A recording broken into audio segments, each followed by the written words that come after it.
sini ya saya mau kasih nanti minta saran dan pendapat dari Ibu tentang hal-hal nanti dalam pembelajaran saya nanti dalam kelas. Oh iya. Nah, apakah Bapak sudah siap? Insya Allah siap. Karena kan dalam coaching ini ada beberapa pertanyaan nanti saya akan tanyakan sama Bapak. Boleh ya Pak? Boleh, silakan. Oke Bapak. Nah, pada kegiatan nanti pembelajaran ya, kira-kira apa yang sudah Bapak persiapkan? Sebagai bahan persiapan untuk kegiatan pembelajaran saya nanti di kelas, saya sudah membuat modul ajar yang membuat semua komponen yang dibutuhkan dalam pelaksanaannya nanti. Baik Bapak. Kalau boleh tahu nih Pak, dalam pembelajaran nanti apa yang menjadi tujuan pembelajaran Pak? Melalui pembelajaran dengan pendekatan cooperative planning, peserta didik dapat memahami bagaimana siklus air yang terjadi di bumi ini. Baik Bapak. Berarti ada satu tujuan ya Pak? Iya, Nah, tujuan. selanjutnya nih Pak, dari sudut profil pelajar Pancasila, area pengembangan mana yang hendak Bapak capai? Baik Bu, area pengembangannya beriman bertakwa terhadap Tuhan Yang Maha Esa, berakhlak mulia, mandiri, bernalar kritis, kreatif, bergotong royong, dan berkebinekaan global, dan siswa dapat mengetahui tentang siklus air yang ada di bumi ini. Baik Bapak. Nah, kalau strategi yang sudah Bapak persiapkan seperti apa ya Pak? Dalam pembelajaran ini, saya menggunakan metode pembelajaran dengan pendekatan cooperative planning dan metode diskusi, tanya jawab, serta penugasan dan presentasi. Baik. Apakah sudah ada Pak untuk membuat serta rubrik penilaian? Insya Allah ada Bu. Oke Bapak. Kalau boleh tahu nih Pak, dalam pembelajaran Bapak nanti kira-kira kompetensi apa yang ingin Bapak kembangkan pada siswa? Pada pembelajaran nanti, peserta didik bisa memahami tentang terjadinya siklus air. Oke Bapak. Kalau indikator tercapaian dari tujuan pembelajaran itu apa yang akan Bapak kembangkan? Yang menjadi indikator ketercapaiannya yaitu peserta didik mampu memahami tentang siklus air yang ada di bumi kita ini. Baik. Bagaimana terjadinya hujan dan lain sebagainya. Iya, betul. Nah Pak, berarti sudah lengkap ya sesuai prosedur. Nah, dalam kegiatan pembelajaran nanti saya berharap Bapak bisa berjalan dengan lancar dan baik ya Pak. Ya, mudah-mudahan selesai dengan rencana. Oke Bapak, saya rasa cukup ya untuk coaching Bapak kali ini. Selanjutnya saya ucapkan tetap semangat dan sehat selalu ya Pak. Ya baik Bu, terima kasih atas waktunya Bu. Baik, sama-sama Bapak. Ucapan terima kasih. Oke. Assalamualaikum warahmatullahi wabarakatuh. Waalaikumsalam warahmatullahi wabarakatuh.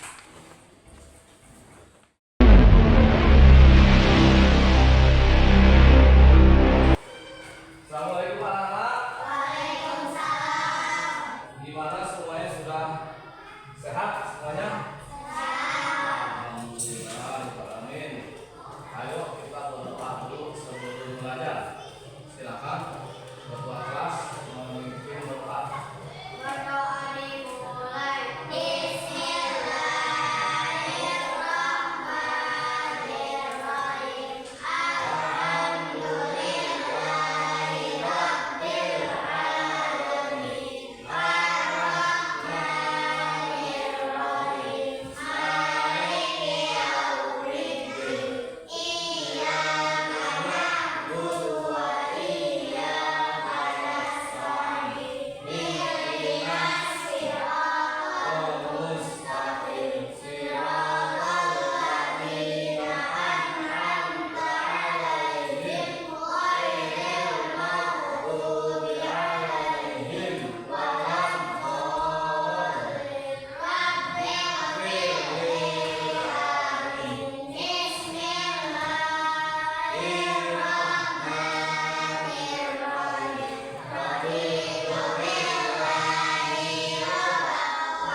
Sekarang kita akan mempelajari tentang siklus air.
Nah, dalam hal siklus air ini ada beberapa tahapan.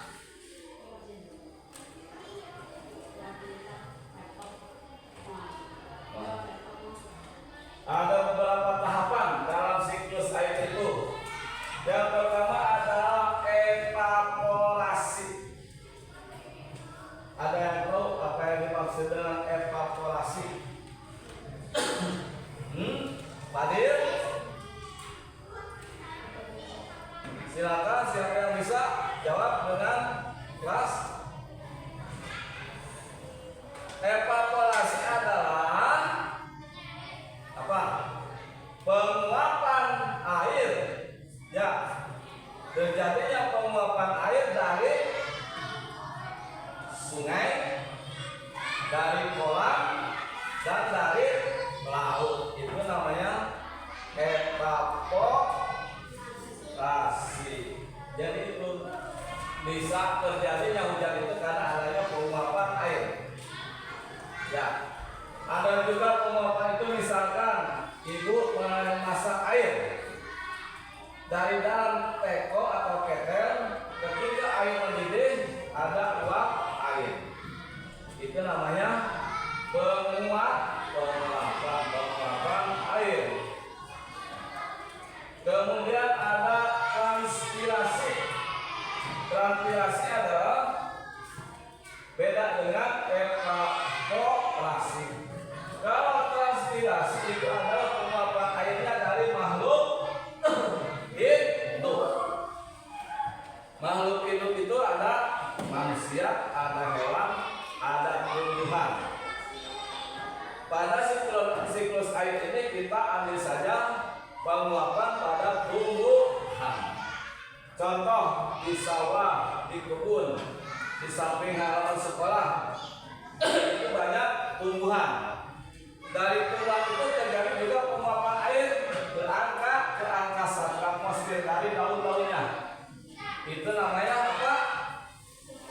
Transpirasi. Itu adalah penguapan air dari tumbuhan, dari makhluk hidup. Sesainya dari tumbuhan. Kemudian ada juga kondensasi. Itu terjadinya ketika uap air naik ke angkasa, naik ke atmosfer, ya, itu kondensasi menjadi partikel es, ya, kemudian saling mendekat sama lain sehingga akan mengubah menjadi launching. Apa uap air itu naik ke atas, ya, menjadi partikel-partikel kecil di angkasa. Kemudian partikel itu menyatu menjadi sebuah menjadi apa? Menjadi awan. Itu adalah disebutkan kondensasi. Jadi uap air ke angkasa menjadi partikel-partikel kecil, kemudian menyatu menjadi awan.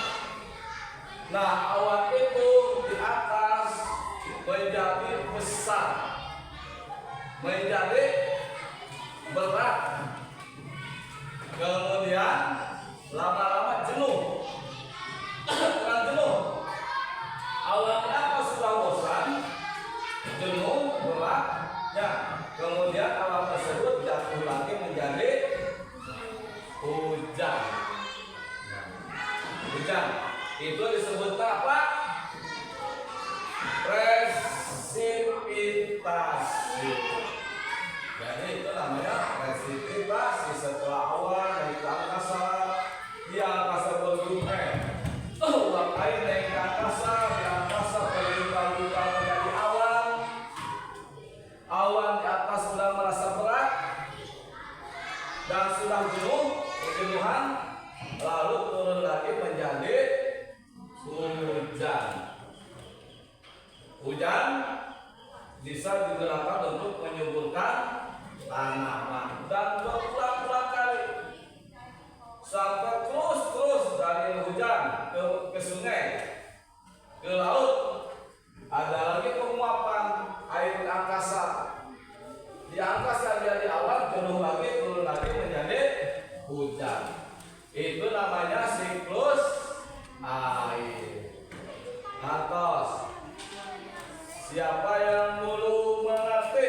Ada yang mau bertanya? Tidak ada? Sudah mengerti semua? Itu namanya siklus air. Jadi yang pertama, air menguap ke atas, ke angkasa, ke atmosfer, bisa menjadi awan, bergumpal awan, gula awan berat dan jenuh, turun lagi menjadi hujan ke air. Itu adalah siklus air. Kalau sudah mengerti, coba kita lihat video. Batas air asin yang berada di laut, sedangkan sisanya 3% merupakan air tawar. Sebanyak 2% dari air tawar merupakan es yang berada di kutub. Sisanya yang dapat kita gunakan berada di danau, sungai, dan air tanah. Manusia menggunakan air untuk berbagai kebutuhan, misalnya mandi, minum, mencuci, menyiram tanaman, dan berbagai kebutuhan lainnya. Namun, meskipun digunakan secara terus-menerus, air yang ada di bumi tidak akan habis. Hal ini terjadi karena adanya siklus air. Lalu, tahukah kalian apa itu siklus air?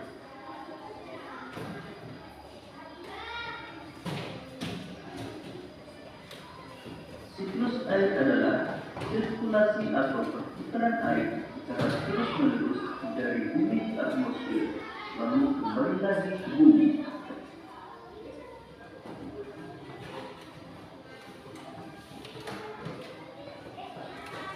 Secara garis besar, siklus air melalui 3 tahapan, yaitu penguapan, pembentukan awan, dan terjadinya hujan.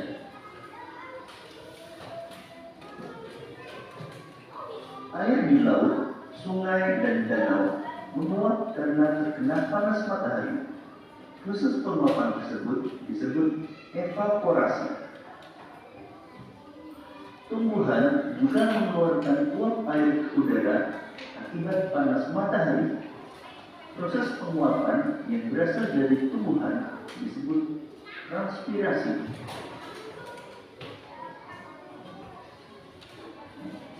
Uap air dari permukaan bumi akan naik ke udara dan membentuk awan. Kumpulan uap air tersebut akan mengalami pengembunan membentuk titik-titik air. Proses tersebut disebut kondensasi. Lalu angin akan membawa awan ke daratan atau dataran tinggi. Selanjutnya titik-titik air di awan akan turun menjadi hujan. Proses ini disebut presipitasi. Lalu air akan mengalir ke dataran rendah dan menciptakan suatu siklus yang berlangsung secara terus-menerus.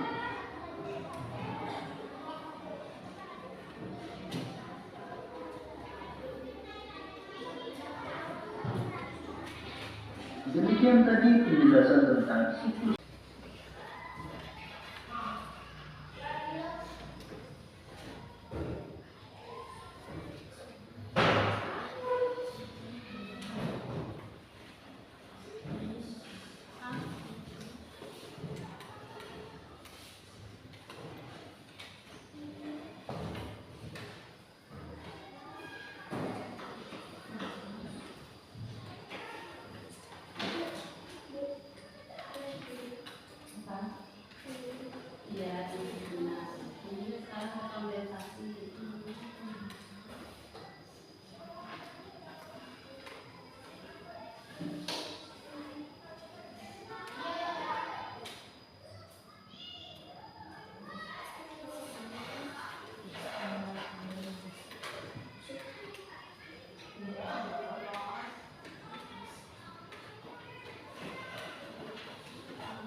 Sudah selesai? Sudah. Sok silahkan kumpulkan.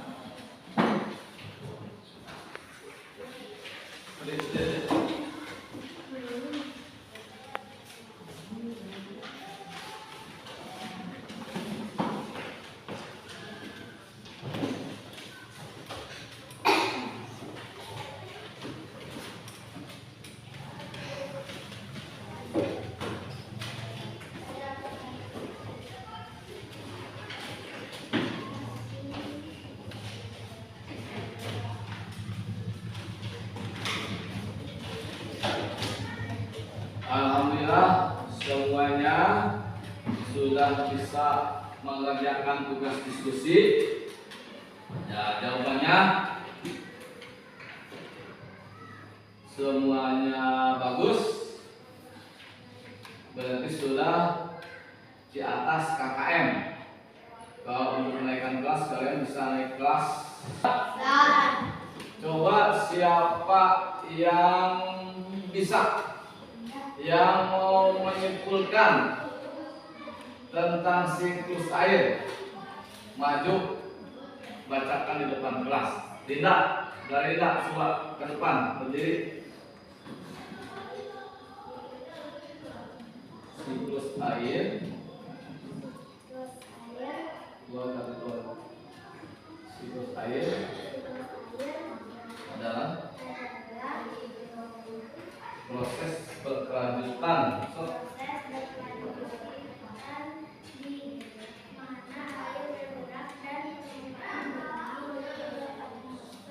Ulang pukul saja ya.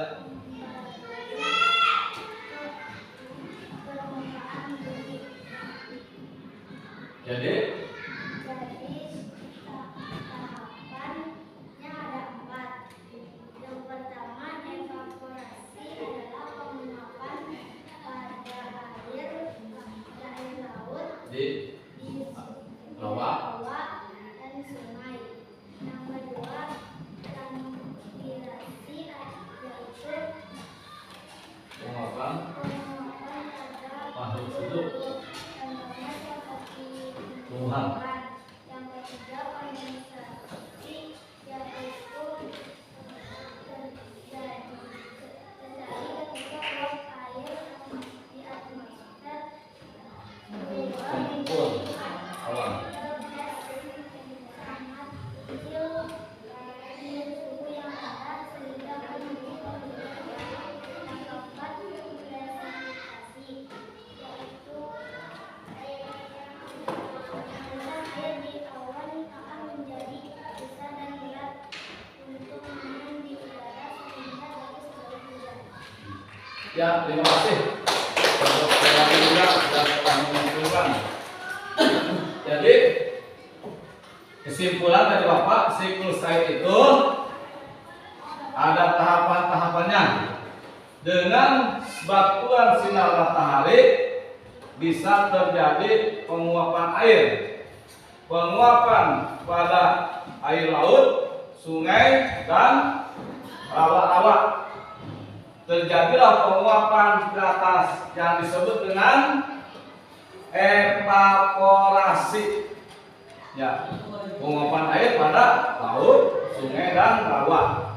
Kemudian ada juga penguapan pada makhluk hidup seperti tumbuhan. Dengan bantuan sinar matahari terjadi penguapan pada tumbuhan yang disebut dengan transpirasi. Penguapan dengan bantuan matahari, sinar matahari ke atas semua, ke atmosfer, ke angkasa, berubah menjadi awan, bergumpal-gumpal menjadi awan disebut kondensasi. Ya, awan udah tebal, udah berat, turun lagi menjadi air hujan, jadi disebut dengan presipitasi dan bergerak terus menerus. Ya, jadi kita bisa menggunakan air terus menerus, namun habis ada lagi terjadi hujan, kekeringan, ada lagi terjadi hujan. Itu namanya siklus air. Mengerti semuanya? Nanti Ya, itu mungkin Bapak. Semoga kalian paham dan terus menghafal di rumah supaya kalian menjadi pintar. Dan ditutup billahi taufiq wal hidayah. Wassalamualaikum warahmatullahi wabarakatuh.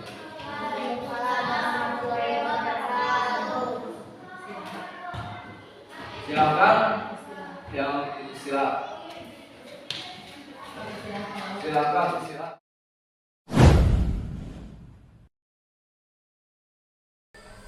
Assalamualaikum warahmatullahi wabarakatuh. Halo sobat penggerak semuanya, kali ini sampailah pada tahap kegiatan pasca observasi.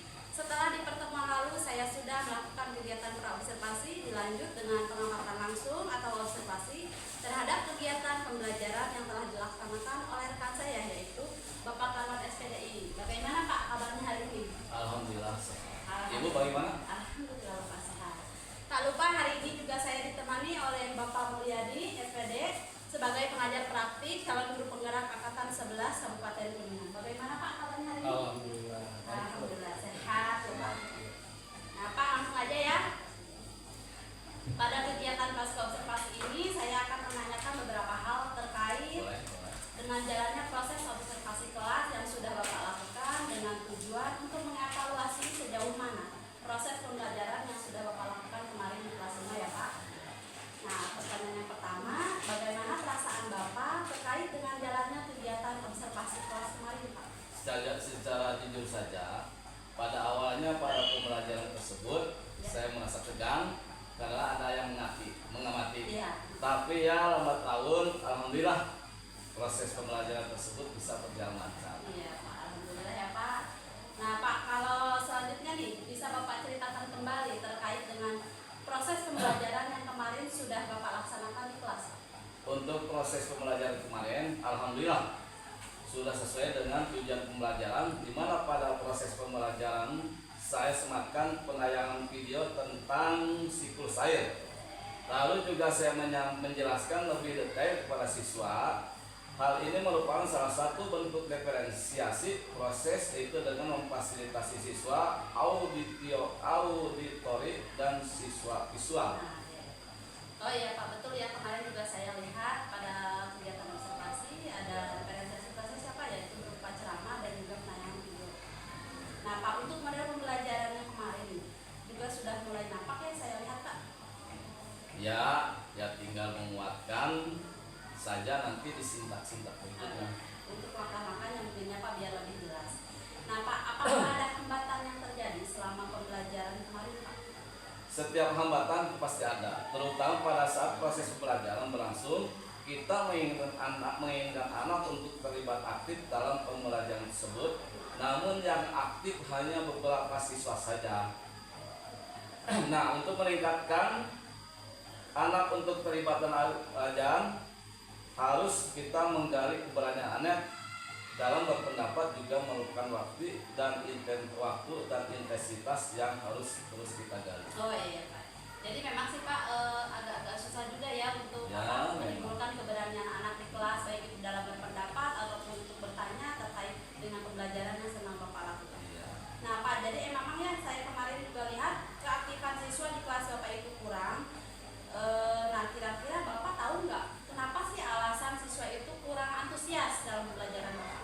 Itu mungkin karena pembelajaran saya terlalu monoton, jadi siswa pasif dalam pembelajaran tersebut. Kurang tertarik mungkin Iya, ya Pak ya. mungkin. Nah Pak, lalu bagaimana cara agar Bapak bisa membuat siswa itu tertarik Pak dalam pembelajaran? Mungkin kita harus dengan menyediakan pembelajaran yang berpusat pada siswa. Misalkan membuat siswa bergerak aktif dengan membuat proyek dialog siklus air, menggunakan styrofoam, gambar dan karton yang sudah saya disediakan. Oh berarti itu praktek ya, praktek Iya. dalam sebuah proses. Nah Pak, dalam penugasannya yang Bapak berikan mungkin akan diberikan berbeda ya. Kemarin kan saya hanya lihat hanya berupa LKPD, nah mungkin sekarang akan Bapak membuat proyek dialog siklus air seperti itu ya Pak. Nah itu menurut saya masuknya ke diferensiasi komponen. Iya, Nah,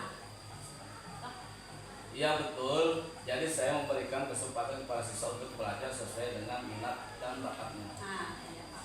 Tadi kan Bapak bilang ya secara anak-anak Bapak di kelas itu jenuh karena pembelajaran Bapak yang monoton. Kira-kira bagaimana caranya supaya anak-anak itu tidak merasa jenuh Pak pada saat pembelajaran?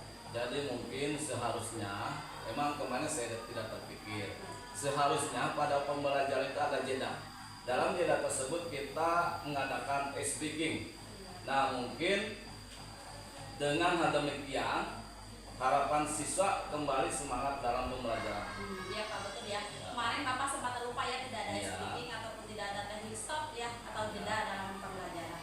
Nah betul sekali Bapak ya bahwa speaking itu sangat bermanfaat sekali agar bisa menimbulkan kembali semangat anak dalam pembelajaran. Luar biasa sekali ya Pak. Kira-kira kapan Pak akan dilaksanakan ini? Mungkin secepatnya akan saya laksanakan. Oh, iya. Insya Allah. Mulai sekarang ya Pak bisa? Bisa Iya, nanti. Oke Pak, luar biasa sekali ya Pak. Pembelajaran dari Bapak dari mulai awal praobservasi Bapak sudah menyampaikan tujuan pembelajaran dengan jelas, lalu pada saat pelaksanaan observasi juga tujuan Bapak sudah tercapai ya walaupun memang Alhamdulillah. ada masalah kecil ya Pak, Iya. mungkin siswa yang kurang aktif ataupun Bapak yang lupa ada pembelajaran SPG-nya. Nah Pak, serta hari ini juga Bapak dalam pasca observasi mampu untuk meninjau kembali pembelajaran kemarin dan berusaha akan melakukan perbaikan pada pembelajaran ke depannya. Saya berharap mudah-mudahan apa yang menjadi harapan Bapak dan tujuan Bapak untuk pembelajaran yang lebih baik dapat tercapai ya Pak. Iya. Sehingga seluruh siswa di kelas Bapak mampu belajar dengan maksimal dan mampu juga menggali potensinya dengan baik. Iya. Semoga ya Pak.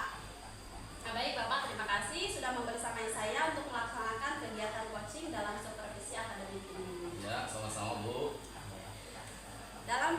Demikian kegiatan aksi nyata ini dalam modul 2.3 coaching untuk supervisi akademik. Sekian dari saya, terima kasih. Wassalamualaikum warahmatullahi wabarakatuh. Waalaikumsalam. warahmatullahi wabarakatuh. Terima kasih Bu Sri yang telah melakukan coaching pasca supervisi akademik yang dilakukan bersama dengan saya. Kebetulan Pak Awan. Alhamdulillah saya menyimak tadi kegiatan coachingnya sangat luar biasa, baik, kemudian juga alur ceritanya sudah dapat ya sampai menanyakan tanggung jawab. Kemudian tadi Bu Sri juga sudah menjadi seorang pendengar yang baik karena memang kunci di coaching itu adalah menjadi pendengar yang baik sehingga kata kunci yang disampaikan oleh coaching itu sendiri bisa dapat dan bisa mengeluarkan kalimat atau pertanyaan-pertanyaan berbobot sehingga bisa menggali potensi yang dimiliki oleh coach itu sendiri ya. Tadi Bapak juga potensinya sudah keluar kemudian dieksplor oleh Bu Sri. Luar biasa, mudah-mudahan dari kegiatan ini bisa mendapatkan sebuah hasil baik itu buat Bu Sri sebagai calon penggerak dan juga Bapak sebagai sejawat dan hal baik yang didapatkan hari ini mudah-mudahan bisa bermanfaat di masa yang akan datang.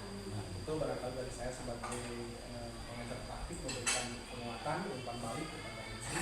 Terima kasih. Dari saya bisa. Terima kasih Bapak.